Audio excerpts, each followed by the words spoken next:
Et aujourd'hui, nous allons partager sur les obstacles à l'écoute du Saint-Esprit. Amen. Nous savons que Dieu désire nous parler et nous savons que bien souvent, nous sommes dans une attitude ou dans une position où nous n'entendons pas. Le désir de notre Père Céleste, c'est de rencontrer l'homme. Et lorsqu'il rencontre l'homme, c'est d'une manière intime. Lorsqu'il nous rencontre, c'est pour pouvoir nous parler. Lorsqu'il nous rencontre, c'est pour pouvoir nous instruire. Lorsqu'il nous rencontre, c'est pour pouvoir nous dire quelque chose en ce qui nous concerne. Parce que nous sommes nés sur terre, bien sûr, Dieu nous a créés en lui-même, nous existons déjà en lui. Mais lorsqu'il nous a engendrés, on a été engendrés sur la terre. Et il y a beaucoup de choses que nous avons besoin de connaître en ce qui concerne notre existence. Et le Saint-Esprit a besoin de nous parler pour nous donner l'instruction en ce qui concerne sa parole. Le Saint-Esprit parle, mais sauf que nous ne sommes pas forcément dans les bonnes positions pour pouvoir entendre de la part du Saint-Esprit, pour pouvoir écouter ce qu'il est à nous dire. C'est non pas seulement parce que Dieu il se tait, non, c'est juste parce qu'on est souvent encombré. La plus grosse partie, c'est souvent ce qu'on se retrouve dans un état où nous sommes encombrés. Et les encombrements, les charges, ce qui viennent affecter au niveau de notre âme, ça bouche l'accès à la voix du Saint-Esprit de pouvoir nous éteindre. Et en essayant de faire comme une nuance, nous savons que Dieu, rien ne peut l'empêcher de pouvoir nous parler. Même si on peut se retrouver dans un trou, même si on peut se retrouver dans un endroit où il y a du bruit, le Saint-Esprit peut nous parler parce qu'il est Dieu. Mais il tient compte quand même de notre position lorsqu'il veut nous enseigner. Il faut comprendre que Dieu veut que nous soyons dans les bonnes dispositions pour que nous puissions recevoir de lui. Et c'est ce que nous allons voir en ce qui concerne les obstacles à l'écoute du Saint-Esprit. Au nom de Jésus-Christ. Il y a une parole qui est décrite dans le livre de 2 Timothée 2, verset 4. Il est écrit, « Il n'est pas de soldat qui s'embarrasse des affaires de la vie, s'il veut plaire à celui qui l'a enrôlé. » C'est une manière de dire, c'est que si nous sommes encombrés avec toutes les choses qui nous entourent, cela va bloquer à ce que nous puissions plaire à notre Dieu. Donc il y a des conditions bien précises. Si tu veux être un soldat, si tu veux être dans l'armée, même dans l'armée séculière que nous voyons, si tu veux servir, si tu as tout un certain nombre de charges et de problématiques dans ta vie, on va d'abord te tester et on va voir est-ce que tu es en mesure de pouvoir vraiment être entré dans l'armée et pouvoir être sélectionné pour être ce soldat efficace dont ils attendent. S'il y a des choses qui viennent nous encombrer, il ne sera pas possible pour nous de pouvoir être dans l'armée. Ça, c'est du point de vue séculier. Mais du point de vue spirituel aussi, quelque part, ça peut nous permettre d'avoir une certaine compréhension. Lorsqu'on se retrouve dans une mauvaise position, il y a un exemple que j'ai retiré qui, vous savez, les postes radio que vous connaissez, si on est mal réglé, nous sommes en train de prendre une fréquence où il y a du brouillard, où ça brouille, donc c'est brouillon et nous n'arrivons pas réellement à capter. Tu es un récepteur, mais tu n'arrives pas vraiment à recevoir. Il faut que tu sois dans la bonne fréquence pour que tu reçoives exactement et distinctement ce qui t'est transmis de la part aussi du Seigneur, ou ce qui t'est transmis dans le message qui vient vers toi. Si tu es dans le mauvais endroit, ça sera très difficile. Donc il faut chercher à se positionner pour pouvoir avoir capté à la bonne fréquence. Et c'est une manière de dire que notre cœur capte mal. Lorsque nous sommes encombrés, notre cœur capte mal les fréquences divines. Amen. Lorsque notre cœur est rempli de plusieurs choses, il sera difficile de pouvoir capter. Pourquoi? Parce que notre cœur et notre attention sera par rapport à ce que notre cœur est en train de nous guider. Parce que mon cœur est rempli de chagrin, je suis guidé par le chagrin, je suis guidé du point de vue émotionnel, et il sera difficile lorsque la voix du Seigneur vient vers nous de pouvoir capter. Donc le Seigneur tient compte de notre état pour nous parler. Amen. Il y a plus ou moins 3 obstacles majeurs qui empêchent l'écoute du Saint-Esprit. Et je viens de les citer pour certains. Le bruit du monde. Premier obstacle, le bruit du monde. Si nous prenons le livre de Romains 12, verset 2, qu'est-ce qu'il est écrit? Ne vous conformez pas au siècle présent, mais soyez transformés par le renouvellement de l'intelligence. Le siècle présent est bruyant. Le siècle présent a beaucoup de choses qui font du bruit. Le monde moderne est bruyant. Bruyant dans nos oreilles. Bruyant dans nos pensées. Bruyant dans l'agenda. Tout ce que nous avons ici dans le monde, on a des réseaux sociaux, nous avons du bavardage, des notifications. On se réveille le matin, tout d'un coup, il y a une notification qui surgit. Ok, ça fait du bruit, mais ça peut être aussi un frein. Et toutes ces choses, ça ramène à ce que ça sature les voix humaines. Ça nous sature. Amen. Et si quelque part nous laissons nos oreilles à la merci de ces voix qui créent les inquiétudes et la peur, ne soyons pas étonnés de ne pas être en mesure d'entendre le roi des rois. Si nous nous laissons à la merci de toutes ces voix qui génèrent de l'inquiétude, qui génèrent de l'anxiété, qui génèrent de la peur, ne soyons pas étonnés que la voix du Saint-Esprit ne puisse pas se faire entendre. Vous savez, je donne un exemple. J'ai souvent dit le matin lorsque je me réveille, et ça fait partie des options que nous avons aujourd'hui automatiquement par rapport au temps passé. Quand tu rentres dans ta voiture, dès que tu allumes ta voiture, qu'est-ce qui se fait?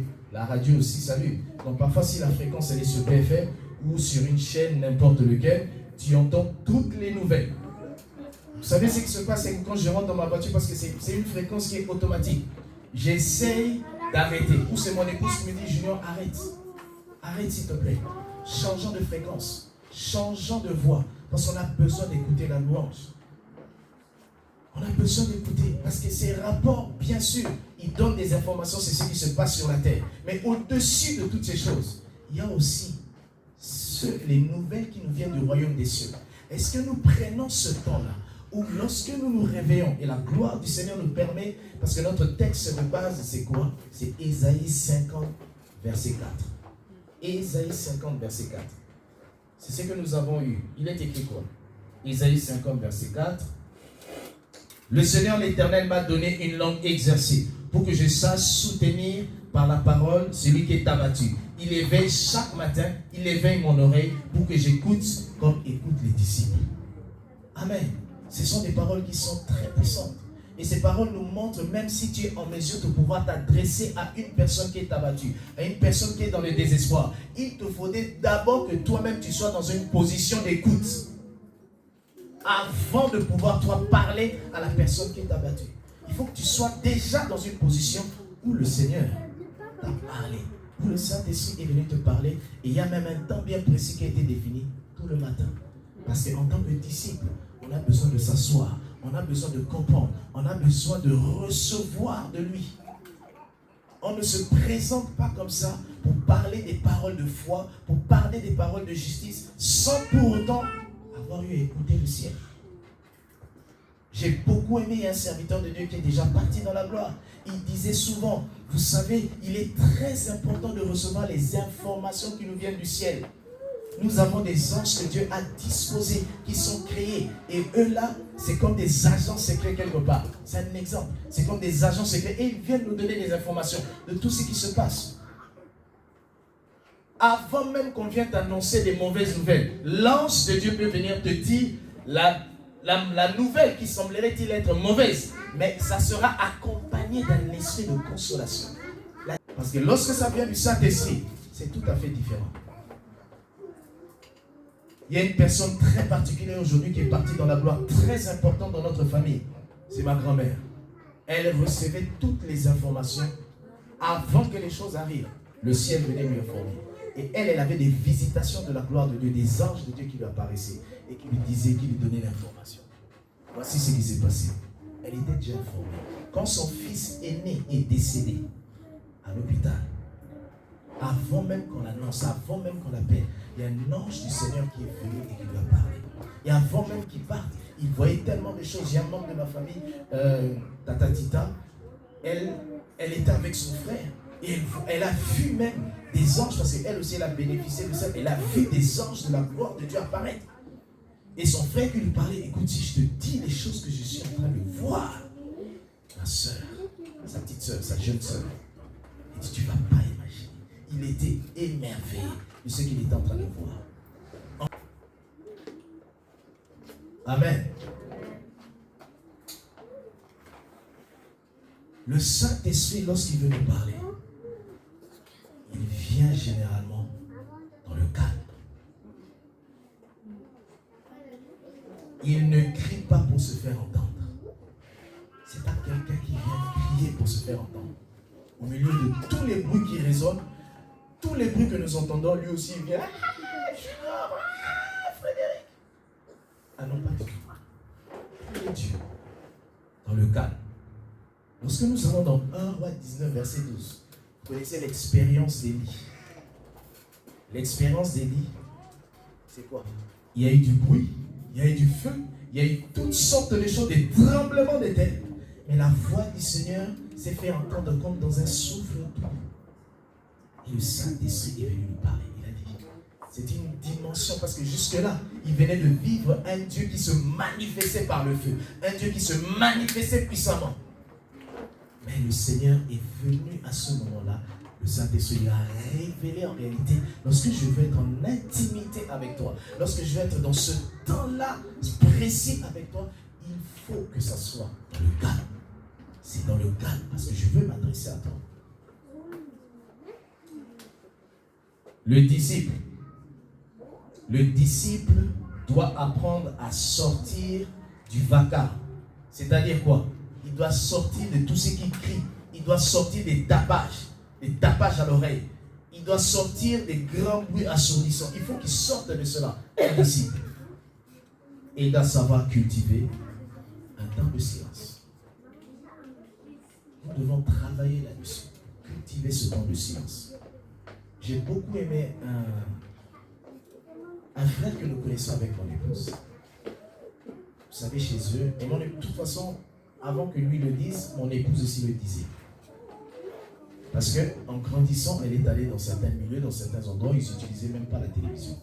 Il y a tellement de choses que nous avons, ça fait tellement du bruit. Et lui, il nous a dit, Junior, moi et mon épouse, nous avons enlevé la télévision.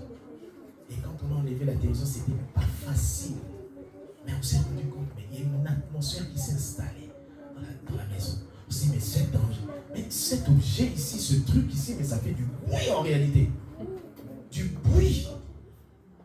Et c'est comme ça qu'ils ont appris avec leurs enfants. Ils ont enlevé la télé. Maintenant, je ne suis pas en train de dire de retirer la télé. Vous pouvez utiliser, tout dépend de l'utilisation de ce que nous en faisons. Ça fait plusieurs temps. Je ne suis pas en train vraiment de pointer du doigt les personnes, mais ça fait plusieurs temps qu'on n'a plus le temps de pouvoir vraiment regarder des films. Si c'est des films, c'est des films beaucoup plus orientés sur notre édification. On peut regarder un documentaire, nous pouvons regarder un reportage, c'est possible. Mais des films à caractère pour nous distraire, et dans ce temps sur lequel nous sommes, ça fait un long moment. Il est très important de pouvoir développer notre intimité avec le roi de roi et de faire taire les autres bruits, d'entendre la voix de notre roi. Celui qui est un disciple, il faut qu'il cultive ses temps de silence. Il faut qu'il réduise les sources inutiles de bruit. Nous devons réduire. Il faut qu'il recherche des moments de solitude avec Dieu. On doit rechercher ces moments. Nous sommes seuls avec le Seigneur Yeshua lui-même. Les bruits du monde étouffent la voix du ciel. Nous devons apprendre à écouter et commencer aussi à apprendre quelque part à se taire. Premier point, ce sont les bruits. Deuxième point, ce qui fait obstacle, c'est le péché et l'endurcissement du cœur. Lisons Hébreux 3, de 7 à 11. Il est écrit.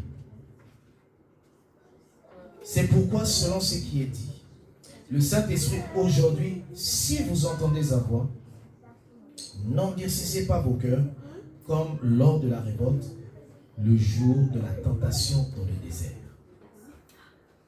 Les péchés non confessés, les désobéissances répétées ou les compromis quelque part prolongés bloquent notre communion avec Dieu. L'état du péché, ça étouffe nos canaux pour que nous soyons en mesure d'écouter le ciel, pour que nous soyons en mesure d'écouter le Saint-Esprit. l'endurcissement au niveau de notre cœur. Et c'est quoi cet endurcissement? Nous voyons que l'endurcissement peut venir de l'orgueil. L'orgueil est une image de l'endurcissement. C'est-à-dire quoi? Je pense que je sais déjà. Si nous sommes dans cet état, nous sommes dans cette attitude, c'est de l'orgueil, nous sommes en train d'endurcir notre cœur. La colère ou l'amertume, je refuse de pardonner. Tout ceci, ce sont des choses qui bouchent le Saint-Esprit, qui bouchent nos canaux plutôt, à ce que nous puissions recevoir du Saint-Esprit. L'attachement à des habitudes charnelles. Il y a bien des choses sur lesquelles nous devons modifier dans notre vie.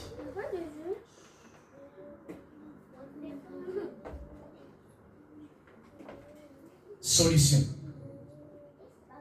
Nous connaissons plus ou moins les voies de solution. Première voie de solution, nous pouvons voir c'est quoi? Est-ce la repentance? Une repentance sincère. Une confession sincère. Un retour vers Dieu avec un cœur brisé et disposé. David l'a dit dans le psaume 51, verset 10. Il a dit quoi? Crée en moi un cœur pur. Ô Dieu, renouvelle en moi un esprit bien disposé. L'exemple de David a toujours été quelque chose qui nous a apporté, qui nous porte, parce que c'est le chrétien et c'est l'attitude d'une personne qui se répand devant le roi. L'attitude d'une personne qui n'est pas parfaite. Alors qu'il avait cette dimension de la royauté. Et nous aussi, nous avons la dimension de la royauté en Christ. Il a fait de nous un royaume. Nous sommes devenus le royaume pour Dieu notre Père. Et ensuite, sacrificateur. David, en même temps, il était un roi. Mais il avait la fonction aussi quelque part de sacrificateur. Il est entré dans le temple et il a mangé les pains de proposition. David, c'était un prêtre. Il se tenait devant le Seigneur dans l'intimité, dans la louange, dans l'adoration. C'est quelqu'un qui répandait son âme et son cœur devant Dieu. Un homme qui était repentant. Et tout cela, ça va de pair avec l'humilité. Ça va de pair avec l'humilité. Un cœur pur est une oreille ouverte. Amen. Un cœur pur est une oreille ouverte. Heureux ceux qui ont le cœur pur, car ils verront Dieu. Ceux qui ont le cœur pur attirent la présence de Dieu dans leur vie. Ils attirent automatiquement la présence du roi. Le Seigneur les observe, le Seigneur les regarde. Les personnes qui ont des cœurs purs, les personnes qui ont des cœurs droits, les yeux du Seigneur est attiré vers eux. Et je ne serais pas étonné que ça fait partie de ces personnes qui peuvent être appelées de la part du roi des rois. Parce qu'il y a déjà des prédispositions en eux. Amen. Troisième point qui font obstacle, les distractions intérieures et extérieures. Marc 13, verset 33, il est écrit: veillez donc et priez, car vous ne savez. Marc 13.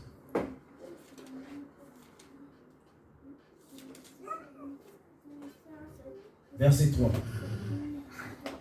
Plutôt 33. Il est écrit: prenez garde, veillez et priez, car vous ne savez quand ce temps viendra.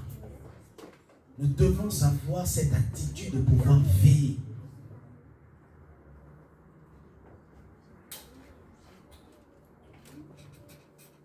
Il y a des obstacles qui sont plus subtils et ce ne sont pas forcément des péchés qui sont visibles, mais ça parle aussi des dispersions. C'est pour ça qu'on parle le fait de pouvoir veiller.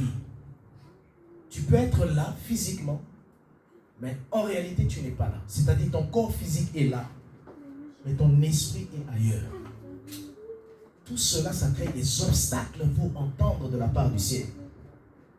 Tu peux avoir la Bible ouverte, mais ta concentration nulle. Amen.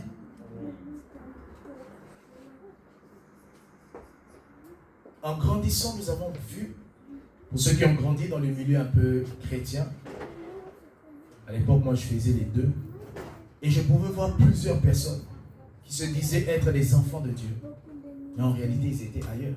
Parce que nous faisions les mêmes erreurs et les mêmes bêtises. Et moi, je me posais même des questions, mais finalement, en fait, on est pareil. Je ne suis pas en train de les condamner parce que, gloire à Dieu, aujourd'hui, plusieurs personnes, ils ont changé. Parce qu'ils ont accepté de donner leur vie réellement au Seigneur Yeshua. Ça ne veut pas dire que notre présence à l'église, c'est que nous écoutons le Saint-Esprit. Amen. Et nous connaissons des amis où, quand nous allions à l'église, l'objectif c'était pour chercher des filles. Pourtant, c'est les enfants même des leaders chrétiens que nous connaissons, des pasteurs. Et puis parfois, excusez-moi, je vous encore une autre parenthèse, c'est qu'on était tellement mauvais, nous aussi, c'est pour les entraîner toujours dans les bêtises. On les poussait dans la bêtise. Vraiment, nous étions mauvais. Gloire soit à Dieu de nous avoir rachetés. Amen. Les distractions peuvent être intérieures. Les inquiétudes, les pensées agitées, le souci, les projets non réglés. Tout ceci, ça fait partie de ce qui crée cette zone où nous sommes dans la distraction au niveau intérieur. Les inquiétudes. Ça me rappelle encore un des témoignages de mon épouse, l'une des témoignages de mon épouse. Où, pendant que j'étais dans le Covid, et que du point de vue émotionnel, avec beaucoup de choses, et avec les nouvelles qu'elle recevait, le Seigneur lui parle, il lui dit, distraction. Concentre-toi sur l'essentiel. Il y a quelque chose qui est plus important, c'est l'état de santé de ton mari. Et prie. Tu es en train de ressentir des choses, des douleurs, mais moi, je veux que tu te concentres. Et lorsqu'elle s'est concentrée sur ça, les douleurs, tout d'un coup, les douleurs qu'elle ressentait, c'est comme si ça s'est évaporé. Parce que ces douleurs faisaient partie des oppressions. C'est pas que le Seigneur est en train de dire ne t'occupe pas de toi, mais Dieu est en train de l'amener dans l'essentiel. Parce que l'essentiel, c'était quoi? Il y avait une puissance de la mort qui était venue contre nous. Et elle s'est élevée dans la prière. Et moi, dans mon état où j'étais faible, je me suis quand même, je priais, mais dans mon état de faiblesse. Et gloire à Dieu, elle a suscité tout un certain nombre de personnes, de réseaux sur toute la terre, par la grâce de Dieu, qui ont commencé à intercéder, à prier. Et vous savez, là où j'étais, je pouvais ressentir ces prières. C'était très violent cette période de Covid. Très violent. Mais le Seigneur était toujours là. Et il me l'a dit. Je suis là. Amen. Les distractions extérieures. Les téléphones. Le bruit ambiant. Les sollicitations constantes. Les coups de fil, les appels. C'est une des choses sur lesquelles nous parlons beaucoup plus lorsque nous faisons un travail spirituel. On essaie quand même d'alerter pour dire, écoute, fais très attention parce que dans les jours qui viennent, ou dans la minute même qui vient après, tu peux recevoir des coups de fil. Mais ces coups de fil, c'est pour te distraire.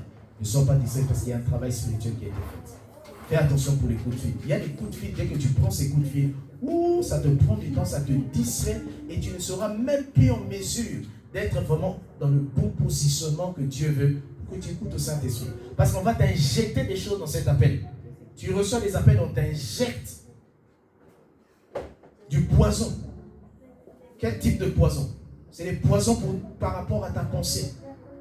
Tu vas commencer à craindre, tu vas commencer à avoir peur, ou tu vas recevoir, tes émotions commencent à aller gauche-droite.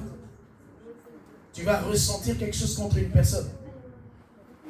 Tout ceci, c'est parce que seulement on s'est laissé plonger dans la distraction. Et le Seigneur veut faire taire tout cela. Ces distractions empêchent la profondeur et l'attention. Amen. Le coût du Saint-Esprit exige la vigilance, du recentrage, du silence extérieur. Je répète, l'écoute du Saint-Esprit exige de la vigilance, du recentrage et du silence intérieur. Ton silence intérieur est très important. C'est pour ça que quelque part, à plusieurs reprises, le Saint-Esprit est en train de nous dire, garde le silence. Garde le silence. C'est dans le silence que sera, dans le calme, que sera ta force. C'est dans le calme que sera ta force. Ne nous précipitons pas. Et la grâce de Dieu au travers de sa parole, il nous permet de travailler travailler sur nos caractères, travailler sur nos émotions, pour que nous soyons en mesure d'entendre de la part du roi du roi. Quelques pistes que nous pouvons donner là-dessus, c'est qu'il est essentiel de pouvoir organiser comme un espace sacré. Je connais des serviteurs de Dieu qui avaient des espaces très particuliers. Ils ont ces temps-là. Vous savez, quand vous regardez les Saintes Écritures, vous allez voir que le temple, le tabernacle, n'était pas au milieu du peuple. Le tabernacle était à l'extérieur. À l'extérieur du peuple. Pourquoi? Parce qu'à l'intérieur du peuple aussi, du bruit, il y a beaucoup de choses qui se passent. Et c'est ça, ce sont des temps mis à part, ce sont des temps de concentration. C'est là où le Saint-Esprit va donner les instructions, c'est là où les sacrificateurs, le sacrificateur ou le souverain sacrificateur se tient devant la présence de Dieu. Dieu exige un calme. C'est pour ça qu'il dit, ôte tes souliers, car le lieu sur lequel tu te tiens est saint. Ôte tes souliers. Quand ils entraient là-bas, ils avaient des dispositions très particulières pour être dans la présence de Dieu. C'est ça auquel nous devons faire. Avoir des temps, des moments, des lieux plutôt, des lieux sacrés, un espace avec le Seigneur. Choisir par exemple un endroit calme. Fixer des horaires propices. Éteindre toute perturbation et faire taire nos pensées en se concentrant sur la parole, en se concentrant sur les chants, en se concentrant sur la prière. L'atmosphère sur laquelle nous voulons véhiculer et que nous apprenons aussi à nos enfants, c'est cette atmosphère-là, à partir d'une certaine heure, nous coupons tout. Dessins animés, tout ceci, nous essayons de couper. Nous rentrons dans l'atmosphère de louange et d'adoration. Parce que nous voulons préparer. Nous voulons préparer notre nuit. Nous voulons préparer notre temps.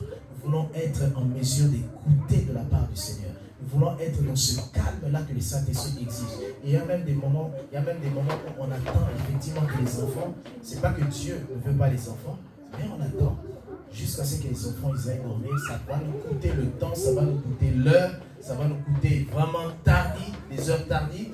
Mais il est important que nous puissions nous retrouver dans ces moments-là pour écouter un message, pour que nous soyons concentrés, pour écouter un message, pour que nous recevons une direction de la part du Seigneur, pour que nous puissions être aussi dans la prière. Ces atmosphères-là sont préparées.